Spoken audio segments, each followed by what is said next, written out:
Hello and welcome to Lesson 1 of the Business English course, Essential Job Vocabulary. Let's begin by answering the question, where do you work? This seems like a simple question, but there are many ways to answer it. I work at, I work in, I work for, and I work with. Each preposition is correct in a different context. I work at and I work for are used with the name of the company. For example, I work at Espresso English. I work for Nike. You can also use for if you work directly for a famous person. I work for Tom Cruise. I'm his public relations manager. I work in is used in 4 situations. You can say, I work in a place. I work in an office. I work in a school. I work in a factory. You can also use in with a city or a country. I work in Paris. I work in France. I work in is also used with a department or area of a company. I work in the marketing department. I work in human resources. I work in sales. Finally, you can use I work in with a general area. I work in finance. I work in medical research. I work in consulting. You can say I work with the things or people that are the objects of your day-to-day work. For example, I work with computers. I'm a teacher. I work with special needs children. If you want to add more details about your work, you can say, I'm responsible for. I'm responsible for updating the company website. I'm responsible for interviewing candidates for jobs. After I'm responsible for, use the ing form of the verb. Let's review. I work at a company. I work for a company or a person. I work in a place, city, country, department, or general area. I work with people or things. In conversational English, the question where do you work is commonly phrased as what do you do or what do you do for a living. How do you answer this question if you don't have a job? You can say, I'm unemployed, or more indirectly, I'm between jobs at the moment. If you work for yourself, you can say, I'm self-employed.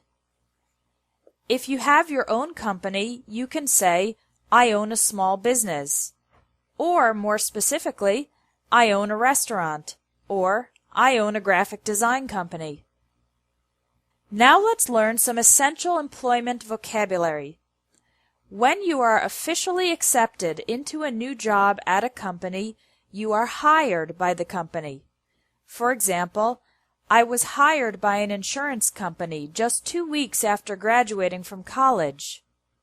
When you're hired, you become an employee of the company. The company becomes your employer.